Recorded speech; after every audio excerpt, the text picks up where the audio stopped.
చేరువచ్చిన మీ అందరికీ మన ప్రభువు ప్రియరక్షకుడైన యేసుక్రీస్తు వారి నామంలో నా హృదయపూర్వక వందనాలు తెలియజేస్తున్నాను. క్రైస్తవ ప్రపంచం అంతా ఆనందమాసంలో ఉంది. ఇప్పుడు నా చిన్నప్పటి వరకు అంటే నా చిన్నతనంలో డిసెంబర్ 24 వస్తేనే పండుగ, 24 రాత్రి 25 పగలు జరిగేది.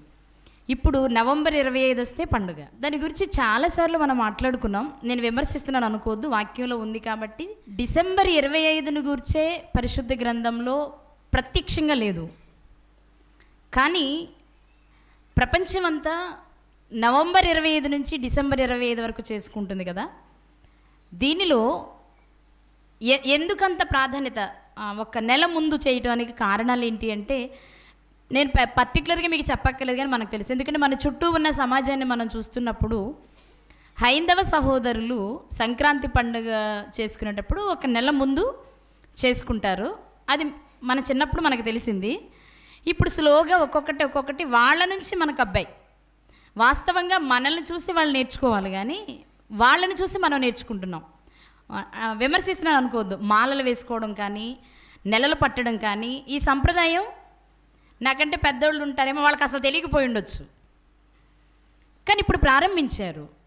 దాని మీద నేను మళ్ళా స్టడీ చేశాను. అసలు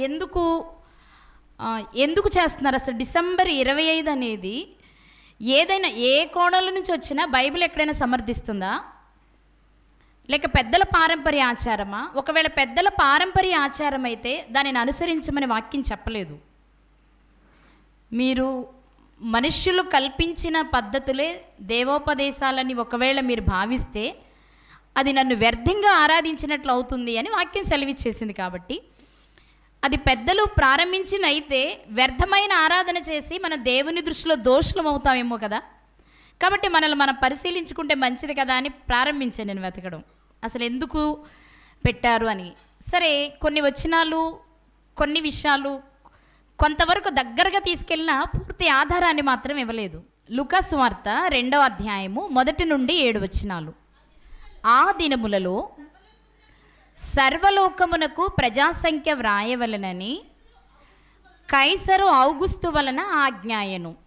రోమా చక్రవర్తి కైసరు ఔగుస్తు, అతని కాలంలో ఒక సమాజానికి వినిపించింది, సర్వలోకానికి. ఏంటది? ప్రజాసంఖ్య వ్రాయాలి, అందులో అందరూ నమోదు కావాలి అని. 3వ వచనం చూద్దాం. అందరూ ఆ సంఖ్యలో వ్రాయబడుటకు తమ తమ పట్టణములకు వెళ్ళిరి. యోసేపు దావీదు వంశములోను గోత్రములోను పుట్టినవాడు గనుక తనకు భార్యగా ప్రదానము చేయబడి గర్భవతి అయి ఉండిన మరియతో కూడా ఆ సంఖ్యలో వ్రాయబడుటకు గలిలయలోని నజరేతు నుండి యూదయలోని బెత్లెహేమనబడిన దావీదు ఊరికి వెళ్ళెను. ఆ సంఖ్యలో వ్రాయబడడానికి యోసేపు గారు తన భార్య అయిన మరియ గారిని తీసుకుని, యోసేపు గారి ఊరేది? మన గురువారం మనం మాట్లాడుకున్నాం యోసేపు గారి చరిత్రే. ఏ ఊరు అయింది? బెత్లెహేము. కానీ ఎక్కడ ఉంటున్నారు ఆయన? నజరేతులో ఉంటున్నారు. ఇప్పుడు మరియ గారిని తీసుకుని బెత్లెహేమునకు వెళ్ళారు. అప్పుడు ఏం జరిగిందో చూద్దాం. 6, 7 వచనాలు. వారక్కడ ఉన్నప్పుడు ఆమె ప్రసవ దినములు నిండెను గనుక తన తొలిచూలు కుమారుని కని పొత్తిగుడ్డలతో చుట్టి సత్రములో వారికి స్థలము లేనందున ఆయనను పశువుల తొట్టిలో పరుండబెట్టెను. ఏం జరిగిందంటే, ప్రజాసంఖ్యలో వ్రాయబడడానికి బెత్లెహేమునకు వెళ్ళిన తర్వాత ఆమె ప్రసవ దినములు నిండిపోయాయి. అంటే ఒక శిశువుకి జన్మనివ్వడానికి ఎన్ని రోజులు కావాలంటే సాధారణంగా 280 రోజులు కావాలి. ఆ 280 రోజులు పూర్తయిపోయాయి. అంటే మన భాష చెప్పాలంటే 9 నెలలు నిండిపోయాయి. అప్పుడు ఆమె ప్రసవించారు. ఎక్కడా? వ్రాయబడలా. ప్రసవించారు అనే విషయం మాత్రమే వ్రాయబడింది. కని అని వ్రాయబడింది తప్ప ఎక్కడ కన్నారో వ్రాయబడలేదు. ఇక 2, ఆ శిశువుకు ఏ గుడ్డలు చుట్టారో వ్రాయబడింది. పొత్తి గుడ్డలు చుట్టారు. అలాగే సత్రములో వారికి స్థలము లేనందున, సత్రములో స్థలం లేనప్పుడు ఆ సంగతి మళ్ళీ రాయాలా? పోనీ సత్రంలో పెడితే ఎక్కడెక్కడ పడుకోబెట్టారో లిస్ట్ ఇవ్వడం కోసం రాశారు అనుకోవచ్చు. కానీ సత్రంలో స్థలము లేదట. స్థలము లేదు కాబట్టి పడుకోబెట్టలేదు. పడుకోబెట్టడానికి స్థలము లేని సత్రం గురించి కూడా ఎందుకు రాయించారు అంటే, ఆ సత్రం వెనుక చాలా చరిత్ర ఉంది. ఆల్రెడీ కొంతమంది విన్నారు నేను మాట్లాడినప్పుడు. సరే, సత్రంలో స్థలము లేదు కాబట్టి ఏం చేశారంటే, పొత్తిగుడ్డలతో చుట్టిన ఆ శిశువును తీసుకుని వెళ్ళి పశువుల తొట్టిలో పండుకోబెట్టారు. ఇక్కడ విషయం ఏంటి అంటే, ఆమె ప్రసవించింది బెత్లెహేమ్ అనే ఊరిలో, కానీ ఇంటిలోన, ఇంటి బయట, ఊరి బయట, సత్రం ప్రక్కన అనే విషయం మాత్రం బైబిల్ చెప్పలేదు.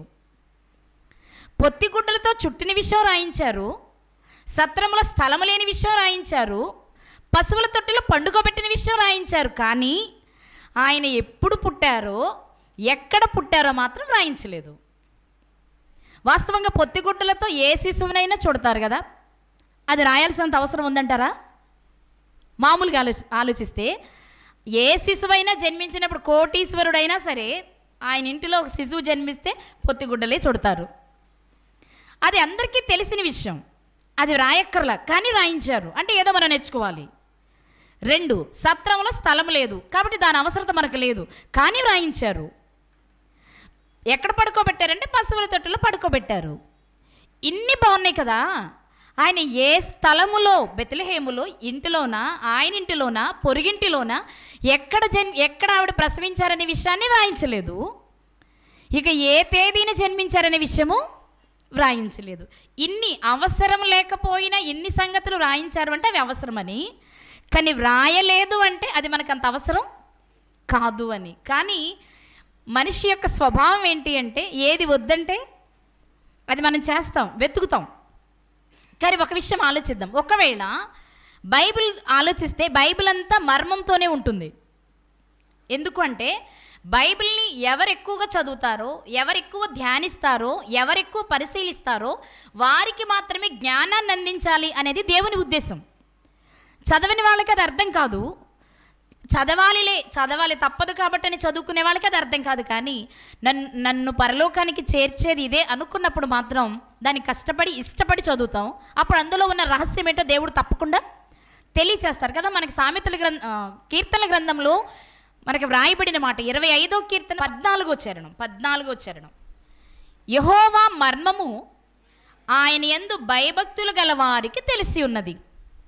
అంటే ఒక మర్మం అర్థం కావాలి అంటే, అసలు దేవుడు వ్రాయించకపోతే వద్దు అనుకున్న విషయం మీద మనం ఛేదించలేం, కానీ ఆయన మనకి తెలపాలి అనుకున్న విషయం మాత్రం ఖచ్చితంగా భయము భక్తి కలిగి ఉంటే అది మనకు అర్థమవుతుంది. భయము భక్తి కలిగి, దేవా ఇదిగో ఈ సంగతి నాకు అర్థం కాలేదు, దీని గురించి మీరు ఏమైనా తెలియచేశారా అంటే, అక్కడో ఇక్కడో ఎక్కడో ఒక చోట దానికి సంబంధించిన సమాచారాన్ని మన దాని కొరకే వెతకకపోయినా ఇంకో దాని కొరకు మనం ఆలోచిస్తూ ఉన్నా తళుక్కునది మెరుస్తుంది మనకి సమాధానం చెప్పడానికి.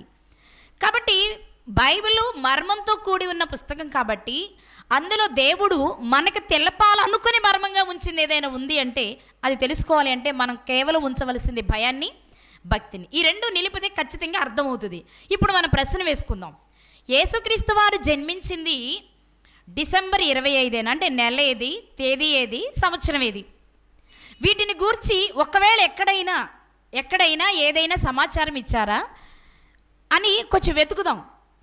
వెతికితే ముందు సంవత్సరం వెతుకుదాం. యేసుక్రీస్తు ప్రభు వారు ఏ సంవత్సరంలో జన్మించారు? మనకి చరిత్రలో క్రీస్తుకు పూర్వం, క్రీస్తు శకం అని 2 ఉన్నాయి కదా. అంటే పూర్వానికి శకానికి మధ్యవర్తిగా ఎవరిని పెట్టుకుంది ప్రపంచం? యేసుక్రీస్తు వారిని. కాబట్టి ఆ రెండిటికి మధ్య యేసుక్రీస్తు వారు ఉన్నారు కాబట్టి ఆయన ఎప్పుడు జన్మించుంటారు అని మనం ప్రశ్న వేసుకుంటే ఎప్పుడై ఉంటారు? చాలామంది ఏమనుకుంటారంటే క్రీస్తు శకం 1 అనుకుంటారు. మొదటి సంవత్సరంలో ఆయన జన్మించారు, అప్పటి నుంచే శకం ప్రారంభమైంది అనుకుంటారు. కానీ పండితుల లెక్కల ప్రకారం కానీ, చరిత్రకారుల అభిప్రాయం ప్రకారం కానీ, చరిత్ర ఆధారాలను తిరగేస్తే ఆయన జన్మించింది క్రీస్తుకు పూర్వం 4లో. క్రీస్తుకు పూర్వం 4లో ఆయన జన్మిస్తే ఆ తర్వాత చాలా కాలం తర్వాత ఆయనను కాలాన్ని లెక్కించడానికి మధ్యవర్తిగా పెట్టుకున్నారు. క్రీస్తుకు పూర్వం 4 అని ఎలా నిర్ధారించారు అంటే కొన్ని విషయాలు మనం మాట్లాడుకుందాం. యేసుక్రీస్తు వారు జన్మించిన సంవత్సరం క్రీస్తుకు పూర్వం చెప్పాలి, క్రీస్తుకు పూర్వం 4. ఎలా అని లెక్కేస్తే ఒక ఆధారం ఏం చెప్పారు అంటే, మనం మొదటి వచనంలో చదువుకుందాం. 2వ అధ్యాయం మొదటి వచనంలో, ఆ దినములలో సర్వలోకమునకు ప్రజాసంఖ్య వ్రాయవలని కౌసరు ఔగుస్తు ఆజ్ఞ అయ్యింది. కాబట్టి ప్రజాసంఖ్య మొదలయ్యింది. ఇప్పుడు చరిత్రను తిరగేస్తే కైసర్ ఔగుస్తు కాలంలో ప్రజాసంఖ్య ఏ సంవత్సరంలో వ్రాయబడింది అని లెక్క పెడితే ఖచ్చితంగా సంవత్సరం వస్తుందా రాదా?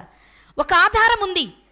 ఆయన క్రీస్తుకు పూర్వం 4లో జన్మించారని చెప్పడానికి ఒక ఆధారం ఏంటి అంటే, కైసర్ ఔగుస్తు ఏ కాలంలో పరిపాలన చేశాడు, ఆయన పరిపాలన చేసిన కాలంలో జనసంఖ్య ఎప్పుడు చేయాలన్నారు అన్న వివరాలు బయటకు తీస్తే ఆ సంవత్సరం చెప్పాలి, ఆ సంవత్సరం వస్తుంది. కాబట్టి అలా లెక్కలు కట్టి ఆ కైసర్ ఔగుస్తు అంటే రోమా ప్రభుత్వ కాలంలో చక్రవర్తులు ఎవరెవరో మనకు చరిత్రలో తెలుస్తున్నాయి.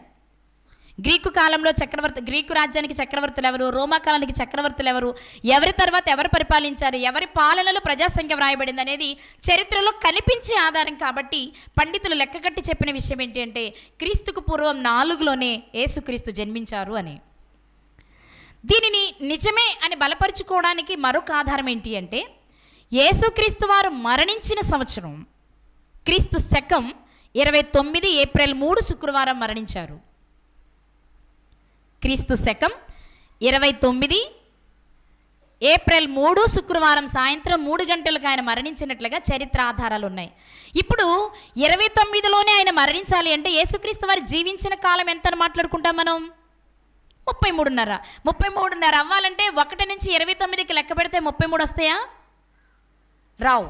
ఖచ్చితంగా ముందుకు వెళ్ళాలి. అంటే 4 నుంచి 29కి తీసుకుంటేనే ఆయనకు 33.5 సంవత్సరాల జీవితకాలం ఉన్నట్లు చెప్పగలం. దాన్ని బట్టి తీసుకున్నా సరే యేసుక్రీస్తు వారు జన్మించిన సంవత్సరం క్రీస్తుకు పూర్వం చెప్పాలి. అర్థమవుతుందని నేను చెప్పేది మీకు. యేసుక్రీస్తు వారు జన్మించింది క్రీస్తుకు పూర్వం. ఆయన లెక్క ప్రామాణికంగా లెక్క పెట్టడానికి ముందే ఆయన జన్మించారు. అది క్రీస్తు పూర్వం 4లో. అది ఎలా రుజువైంది అంటే, ఒకటి ప్రజాసంఖ్య వ్రాయబడిన లిస్టు తీసుకున్న అర్థమవుతుంది. రెండవది ఆయన మరణించిన సంవత్సరం అందరికీ తెలిసిన సంవత్సరం అప్పటికి ఉంది. కాబట్టి ఆయన 29లో మరణించారు కాబట్టి 33.5 రావాలంటే ఖచ్చితంగా ముందుకు వెళ్ళాలి. అలా తీసుకున్న ఆయన క్రీస్తుకు పూర్వం 4లోనే జన్మించారు అని ఆధారాలు చెప్తున్నాయి. ఇక మూడో విషయం ఏంటి అంటే, ఆయన క్రీస్తు పూర్వం 4లో జన్మించారు అనడానికి, యేసుక్రీస్తు వారు జన్మించినప్పుడు నక్షత్రం ఉదయించింది అని మాట్లాడుకుంటాం మనం. ఆ నక్షత్ర ఆనవాలు చూసే తూర్పు దేశపు జ్ఞానులు యేసుక్రీస్తు వారిని దర్శించడానికి వచ్చారు.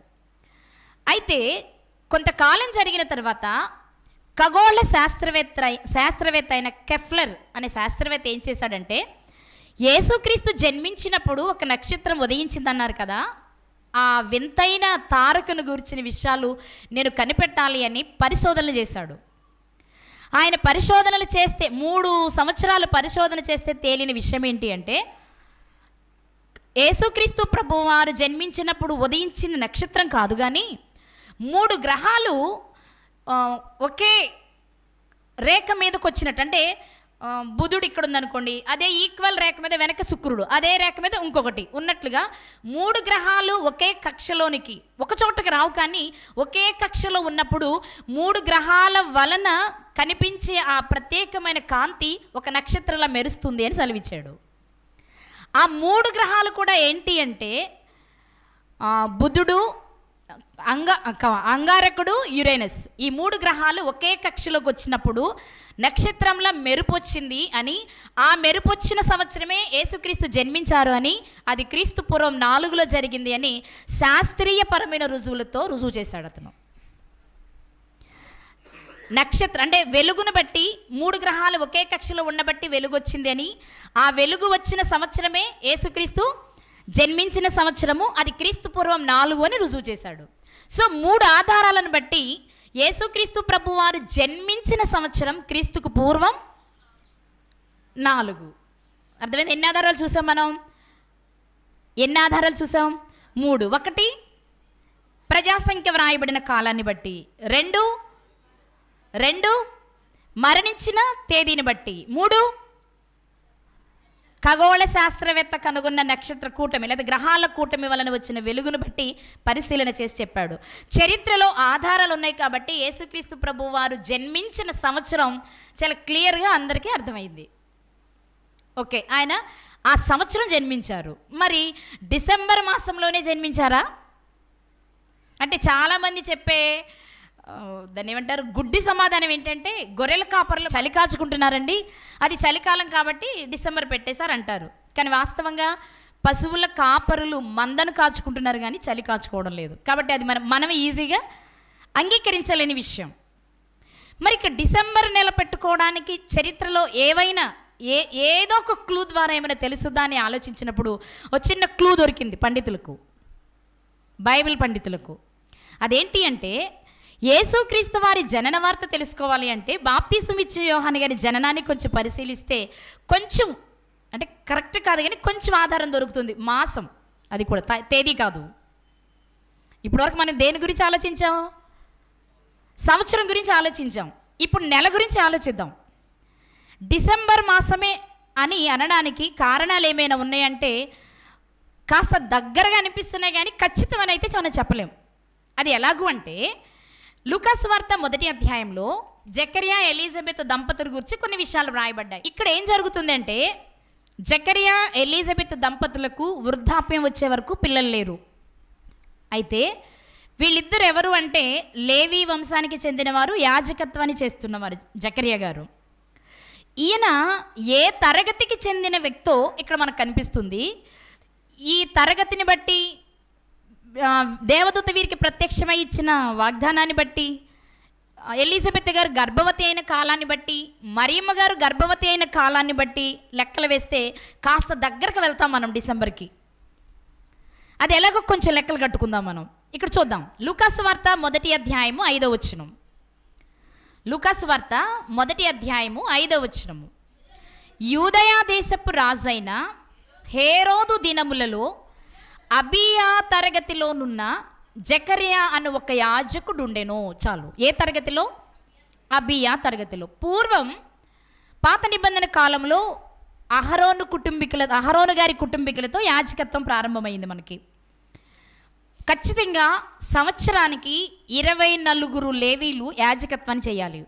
సంవత్సరానికి 24 అంటే నెలకొచ్చి 2 చేయాలి, అంటే 15 రోజులకు ఒకరు చేయాలి. ఓకేనా?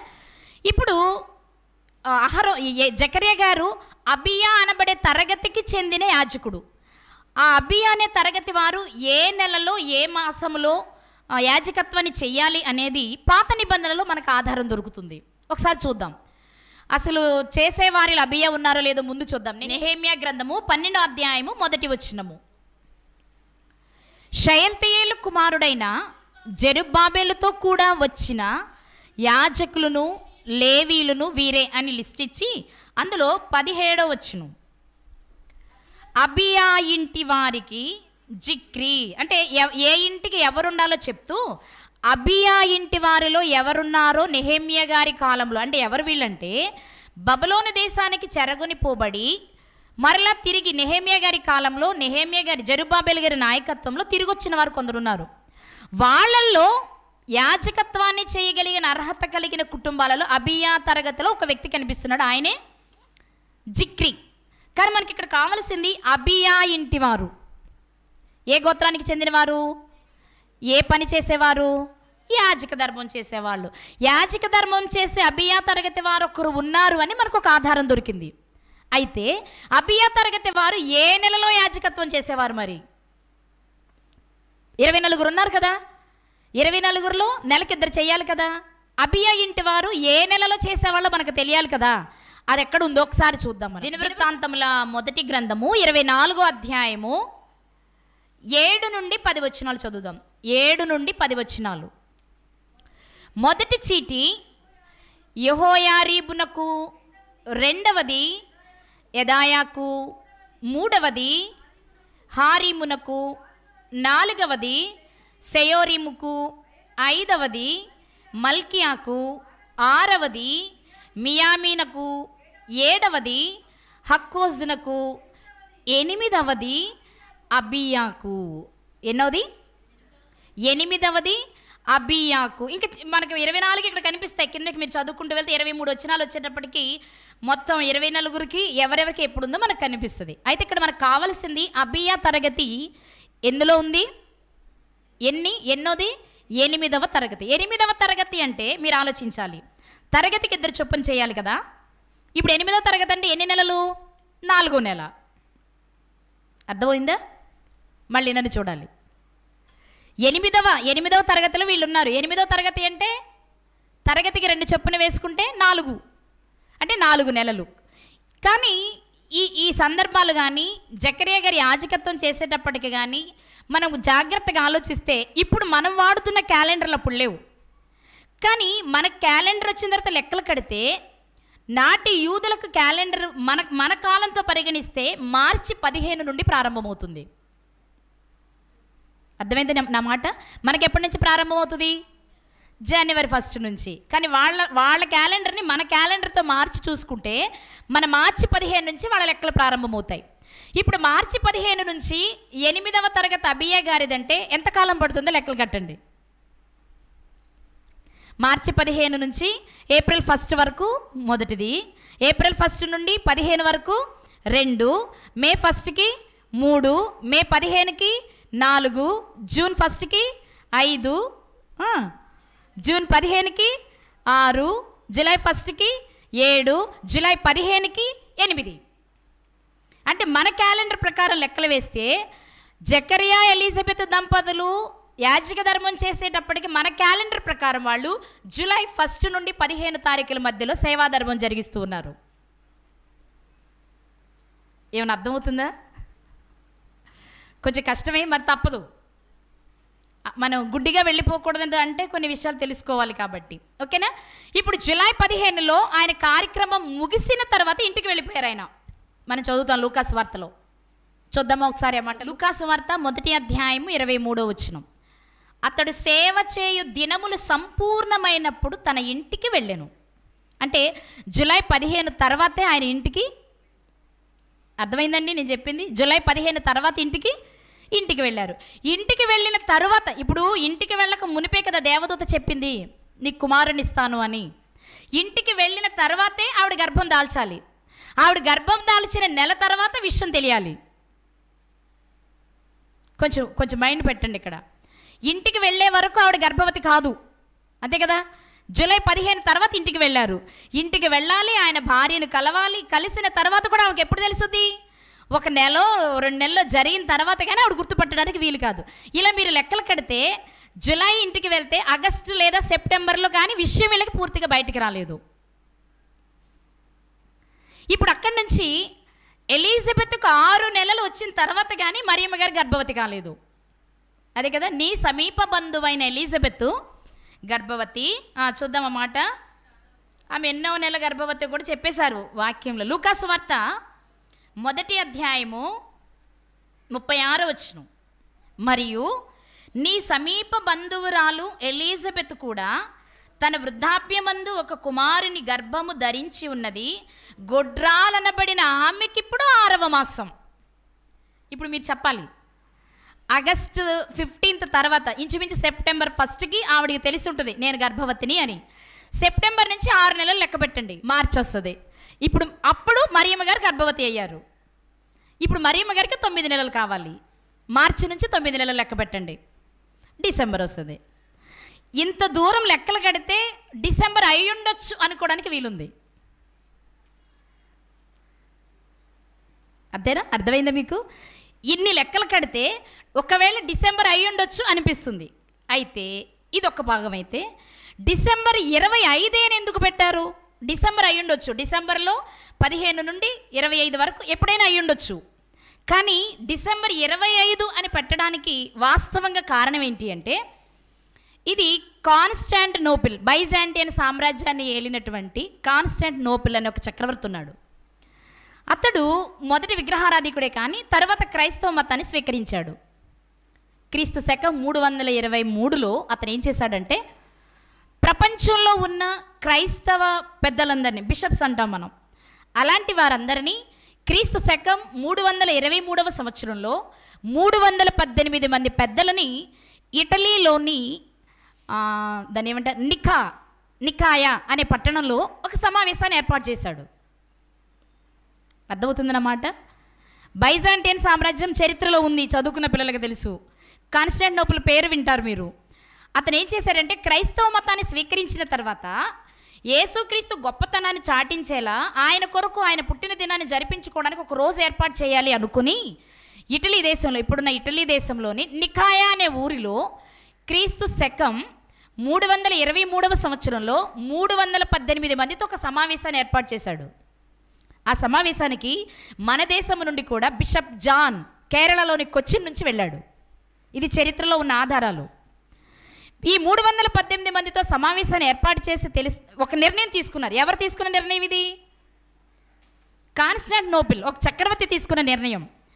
ఏమని తీసుకున్నాడు అంటే, నేను ఇప్పుడు స్వీకరించిన ఈ క్రైస్తవ మతానికి ముఖ్యమైన వ్యక్తి అయిన క్రీస్తు, ఆ క్రీస్తుని ఆరాధించడానికి ఒక ప్రత్యేకమైన రోజును ఏర్పాటు చేసి అది ఆయన పుట్టిన దినముగా జరుపుకుందాము అని చెప్పాడు. అప్పుడు ఆ మీటింగ్కి అటెండ్ అయిన వాళ్ళందరూ ఓకే ఒక రోజు ఉంటే బాగుంటుంది కాబట్టి పెట్టుకుందాం అనుకున్నారు. మరి ఎప్పుడు పెట్టుకుందాం అన్నప్పుడు ఆ రాజు ఏం చేశాడు అంటే, అంతకు మునుపు అతడు సూర్యుడిని ఆరాధించేవాడు. సూర్యుడిని నేను భగవంతునిగా ఆరాధించాను, ఆయన కంటే గొప్పవాడు యేసుక్రీస్తు, కాబట్టి ఆ సూర్యుడిని ఆరాధించడానికి మేము చేసుకునే పండుగ అయినటువంటి డిసెంబర్ 25న సూర్యుడిని తొలగించి యేసుక్రీస్తుని ఆ స్థానంలో పెట్టి ఆరాధించుకుందామని చెప్పాడు. అందుచేత డిసెంబర్ 25 అనేది కేవలం ఒక చక్రవర్తి నిర్ణయం చొప్పున వచ్చిన తేదీ మాత్రమే తప్ప బైబిల్లో నెలకి కాస్త ఆస్కారం ఉందేమో, సంవత్సరానికి ఆస్కారం ఉందేమో, కానీ తేదీకైతే అసలు ఆస్కారమే లేదు.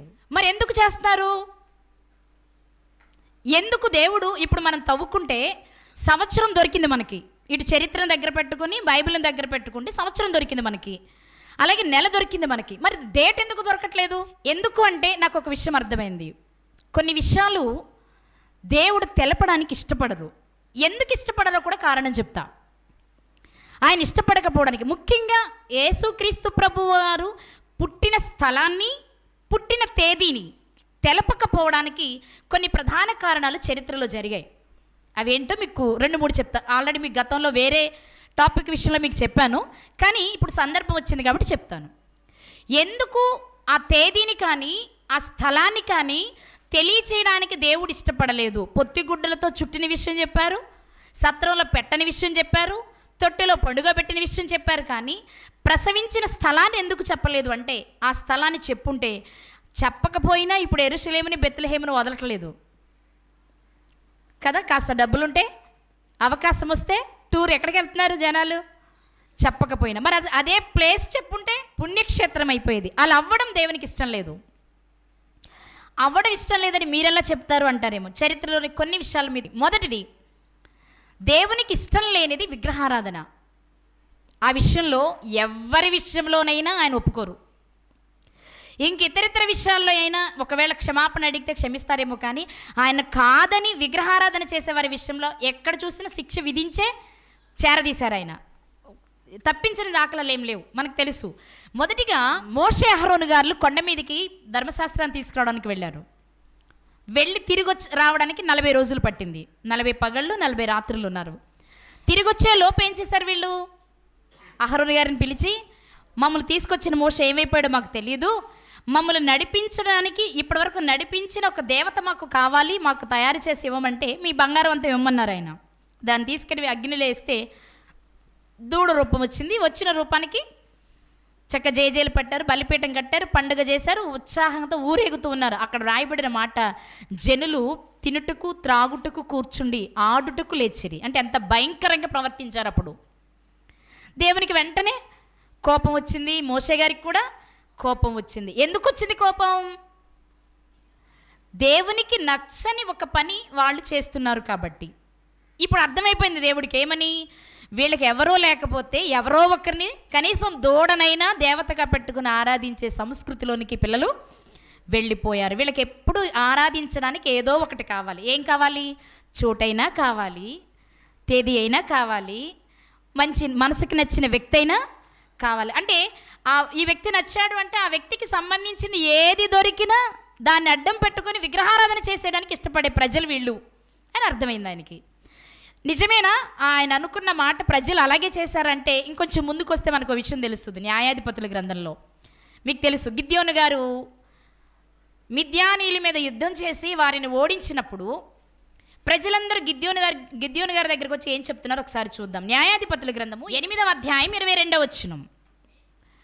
అప్పుడు ఇశ్రాయేలీయులు గిద్యోనుతో, నీవు మిద్యానీయుల చేతిలో నుండి మమ్మల్ని రక్షించితివి గనుక నీవును నీ కుమారుడును నీ కుమారుని కుమారుడును మమ్మను ఏలవలెనని చెప్పిరి. వీళ్ళందరూ ఇశ్రాయేలీయులు వచ్చారు దగ్గరికి. మమ్మల్ని విడిపించావు కదా, మిద్యానీల చేతిలో నుంచి మమ్మల్ని కాపాడావు కదా, ఓ పరాక్రమం కలిగిన బలాఢ్యుడా. కాబట్టి నువ్వేం చేస్తావంటే, ప్రస్తుతం నువ్వు మమ్మల్ని ఏలు, నువ్వు మరణించాక నీ కుమారులు వెళ్తారు, వాళ్ళ పీరియడ్ అయిపోయిన తర్వాత వాళ్ళ పిల్లలు మనవలు వెళ్తారు అని ప్రజలే అడుగుతున్నారు గిద్యోను గారిని. అప్పుడు గిద్యోను గారు అన్నారు, కుదరదు, నేను ఏలను, నా పిల్లలు మిమ్మల్ని ఏలరు అని చెప్పేశారు. ఎంత బాగుందో కదా. అసలు ఈ రోజుల్లో అయితే మనం న్యాయాధిపతులు మాట్లాడుకుంటున్నప్పుడు ఈ విషయాన్ని మాట్లాడుకున్నాం. అయినా ఈ రోజుల్లో అయితే పదవి కోసమే ఏదైనా మంచి పని చేసేవాళ్ళు ఉన్నారు. ఈరోజు ఏదో ఒక చిన్న పని చేస్తే రేపు ఓట్లు మనకి వేస్తారనే ఆశతో చేసేవాళ్ళు ఈరోజు సమాజంలో ఎక్కువగా ఉన్నారు. నేను ఎవరిని విమర్శించడం వాస్తవమే అది. కానీ గిద్యోను గారు చేసి కూడా ప్రజలందరూ ఏకమై వచ్చినా కూడా నాకు మాత్రం పదవి వద్దు, నాకే కాదు రేపు నా పిల్లలకు కూడా మీరు ఇవ్వక్కర్లేదని చెప్పేశారు ఆయన. కానీ ఆయన ఏం చేశారో ఒక మాట చూద్దాం.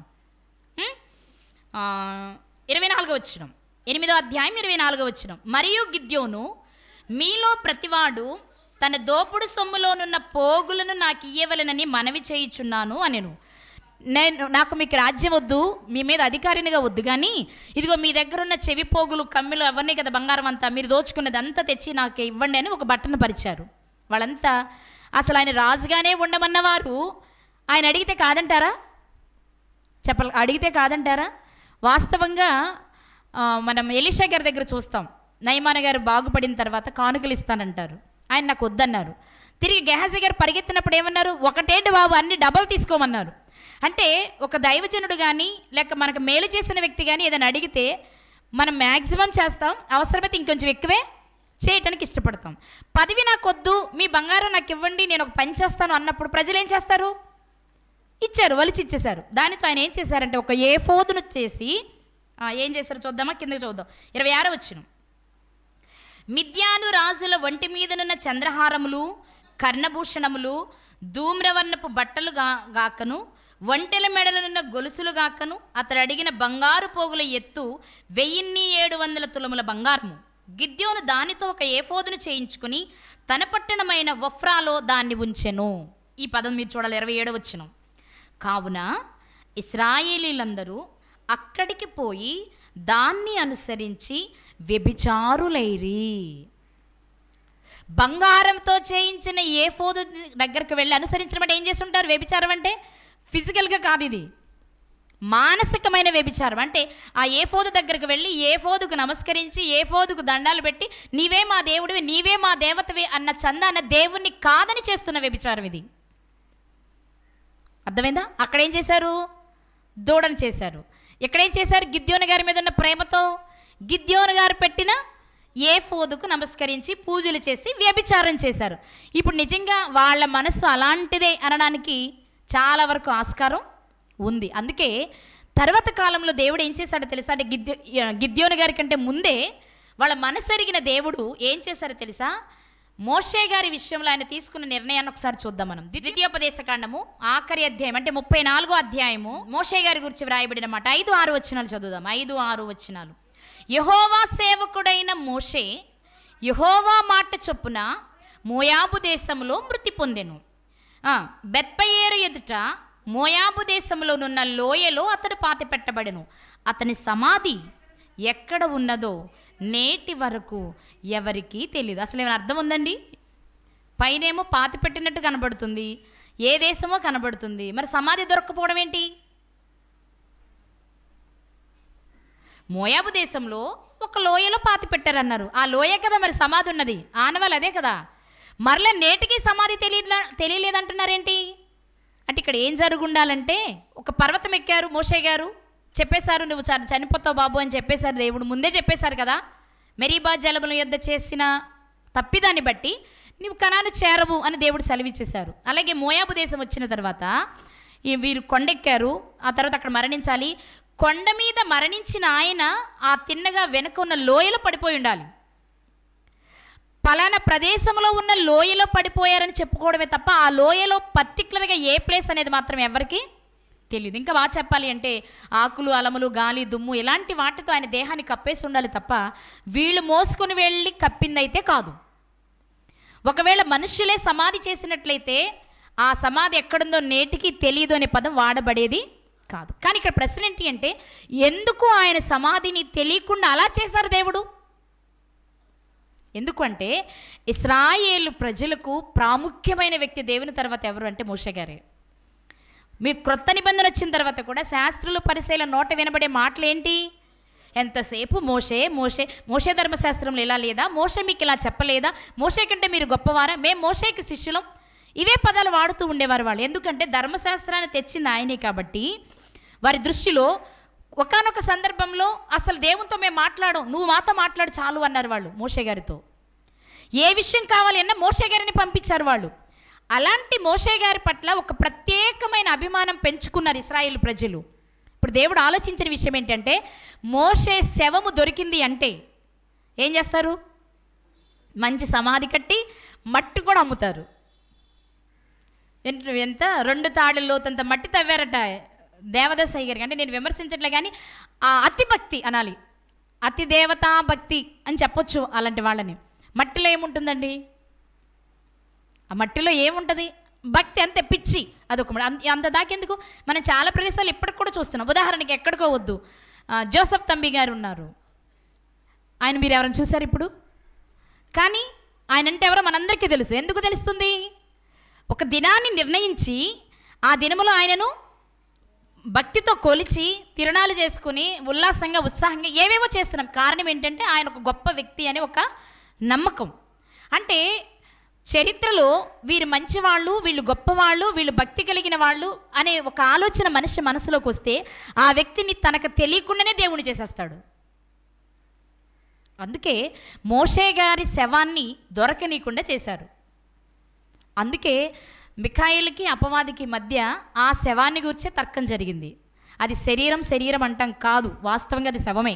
శవం దొరికినా సరే ఆ శవాన్ని ఎక్కడో చోట తెలిసేలాగా పెట్టించి అపవాది మోషే గారి ఆ సమాధికి పూజలు చేసేలా, తిరునాలు చేసేలా ప్రపంచానంతటి అటువైపు తిప్పేసేవాడు. కాబట్టి మోషే గారి శవం ద్వారా కూడా ప్రజలు తప్పిపోకుండా ఉండాలన్న ఉద్దేశంతోనే మోషే గారి శవాన్ని దొరకకుండా చేశారు. అందుకే ఆనాటి ప్రజల మనస్సు ఎరిగిన దేవుడు వారి దృష్టిలో గొప్పవాడైన మోషే గారి శవమే దొరకడం ఇష్టం లేకపోతే, ఇప్పుడు సాక్షాత్తు ప్రపంచ మానవాళి కోసం ప్రాణం పెట్టడానికి వచ్చిన యేసుక్రీస్తు వారి పుట్టిన స్థలం చూపిస్తే, పుట్టిన తేదీ రాయిస్తే అందరూ ఆపరేషన్లు ఆ రోజే చేయించుకుంటారు. నిజం కాదా? ఈరోజు ఆపరేషన్ అమ్మాయి పడుతుంది అంటే ఖచ్చితంగా మంచి రోజు చూసి ఆ రోజు ఆపరేషన్ చేయించుకుంటారు. అదే చరిత్రలో గొప్పవాడు. వాస్తవంగా కాలానికి యేసుక్రీస్తు వారిని పెట్టడానికి ముందు 3 వ్యక్తులు సెలెక్ట్ చేశారు. Alexander the Great, 2 Julius Caesar, 3 Jesus Christ. ఈ 3లో కూడా యేసుక్రీస్తుని ఎందుకు సెలెక్ట్ చేసుకున్నారు అంటే వాళ్ళిద్దరూ యుద్ధాలు చేసి రక్తపాతాన్ని కలిగించారు. కానీ యేసుక్రీస్తు వారు తన రక్తాన్ని పెట్టి అనేక మందిని రక్షించాడు. అందుకు యేసుక్రీస్తు వారిని శకపురుషునిగా కాలానికి మధ్యవర్తిగా నిర్ణయించడం జరిగింది. కానీ ఇక్కడ మనం గ్రహించవలసిన విషయం ఏంటంటే, నీకు ఒకవేళ తెలిస్తే తెలుసుకోరా, సంవత్సరం ఏంటో తెలుసుకో.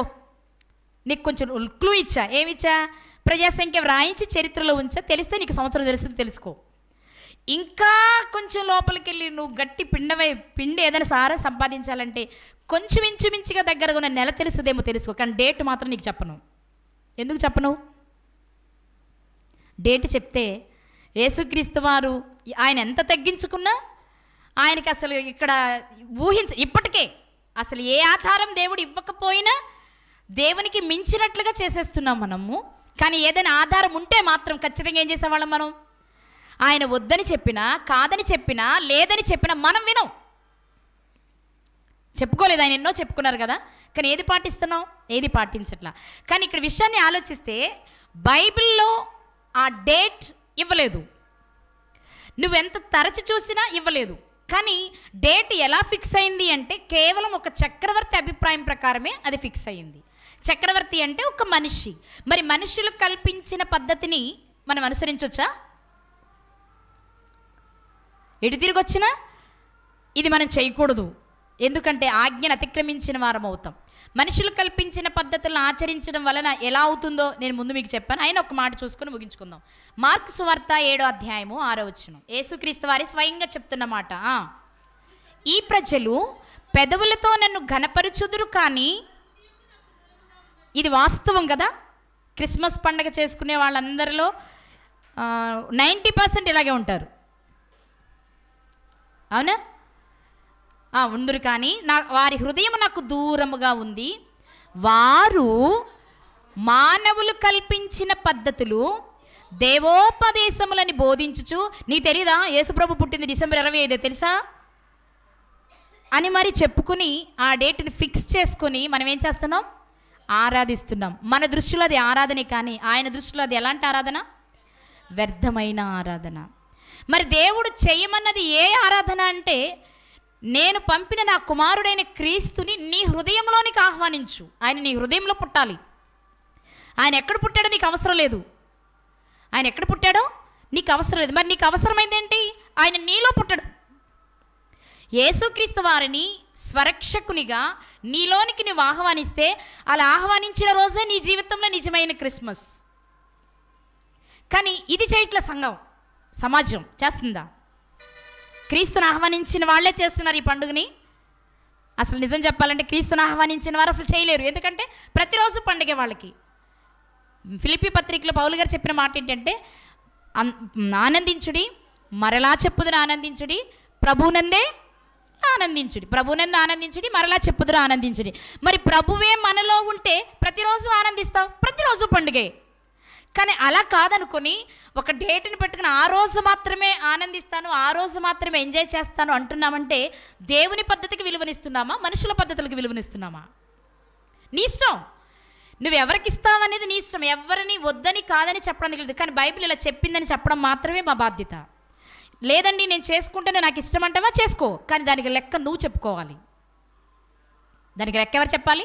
ఎవరికి వాళ్ళమే చెప్పాలి. బైబిల్ చెప్తున్న విషయం ఏంటి అంటే, క్రీస్తు నీ హృదయంలో జన్మిస్తే ఆ రోజు నీకు క్రిస్మస్. ఆయన పెట్టుకొని ప్రతిదినము నువ్వు వాక్యాన్ని ధ్యానిస్తూ అందులో ఆనందాన్ని నువ్వు వెతుక్కోగలిగితే ప్రతిదినము నీకు జీవితంలో క్రిస్మస్. నీవు తెలుసుకున్న విషయాన్ని సువార్త ప్రకటన రూపంలో మరొక పాపికి వినిపించి రక్షిస్తే ఆ రోజు నీ జీవితంలో మరో క్రిస్మస్. నీ సహోదరుడు రక్షించబడ్డాడు, ఆ రోజు నీ క్రిస్మస్. ఇలాంటి క్రిస్మస్లు చేసుకో రోజు.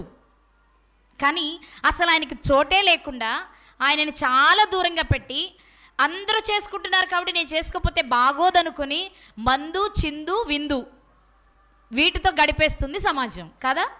నిన్న మొన్న కూడా చెప్పాను నేను, 2017 సంవత్సరంలో క్రిస్మస్ పండుగ సందర్భంగా 32,000 కోట్ల రూపాయల మద్యం సేల్ అయిందట. ఇప్పుడు ఎంత అయి ఉంటుంది? పెరుగుద్దా తరుగుద్దా? 32,000 కోట్ల రూపాయల మందు తాగారట పండక్కి. అంటే వాళ్ళ దృష్టిలో పండగ ఏది చెప్పాలి? మందే. అందరూ తాగరు. అందరూ తాగని మందే అన్ని వేల కోట్లయితే అందరూ తినే ముక్కలు, మరి బట్టలు, రంగులు అంటే శుభ్రంగా ఉండొద్దని నేను చెప్పట్లేదు. కానీ ఆ పేరుతో అనవసరమైన ఖర్చుతో చేయవలసినది ఏదో చేయకుండా చేయడం వలన మనకి నష్టమే కలుగుతుంది, దేవునికి బాధే మిగులుతుంది. కాబట్టి ప్రియులారా ఆలోచించండి. బైబిల్ తేదీని రహస్యంగానే ఉంచింది.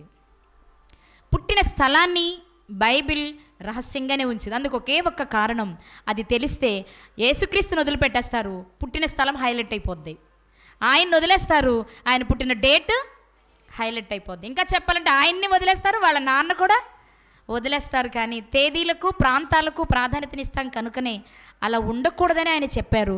కానీ ఆయన ఏం చెప్తున్నారు అంటే, నన్ను గుర్తించండి, నేను పంపిన కుమారుణ్ణి మీరు స్వీకరించండి, ప్రతిరోజు పండుగ చేసుకుని ఆనందించండి, అప్పుడు నిజమైన ఆరాధన మీరు చేస్తారు, నేను కూడా దాన్ని అంగీకరిస్తాను, నన్ను ఆరాధించిన వారుగా మిమ్మల్ని ఎలా ఉంచాలో నేను అలా ఉంచుతానంటున్నారు. కాబట్టి ఆలోచించండి, ఒకసారి పరిశీలన చేయండి, దేవుడు ఆనందించే పండుగ చేయండి.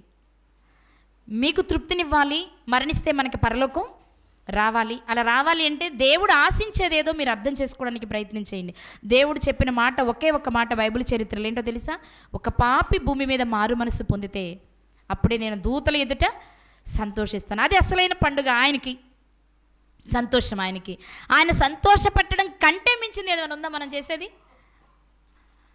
ఇప్పుడు యేసుక్రీస్తు పుట్టినరోజు చేస్తే యేసుక్రీస్తు సంతోషిస్తాడనేగా. అదే కదండి, మనం పిల్లలకి పుట్టినరోజులు ఎందుకు చేస్తాం? సంతోషపడాలని. ఇప్పుడు యేసుక్రీస్తు వరకు కూడా మనం అదే చేస్తున్నాం అనుకుంటున్నాం. కానీ ఆయన కూడా బాధపడుతున్నారు. నేను ఎందుకు వచ్చానో, నా జననం యొక్క కారణం ఏంటో అర్థం చేసుకోకుండా అపార్థం చేసుకుని అనవసరంగా ఇతరితర అలవాట్లకు గురయ్యి నన్ను, నా తండ్రిని బాధ పెడుతున్నారని వాళ్ళు బాధపడుతున్నారు. వాళ్ళని బాధ పెట్టేవారిగా ఉందామా? కాస్తైనా వాళ్ళ బాధను తీర్చేవారిగా ఉందామా? వాళ్ళ బాధ తీర్చాలి అంటే మనం క్రీస్తుని స్వరక్షకునిగా అంగీకరించి నిజ క్రైస్తవులుగా మారి సరైన క్రిస్మస్, నిజమైన క్రిస్మస్ని చేసుకుందాం. వారిని సంతోషపెడదాం, వారిచ్చే దీవెనలను పొందుకుందాం. అలా ఉండుటకు దేవుడు తన కృప మనకు దయచేయునుగాక.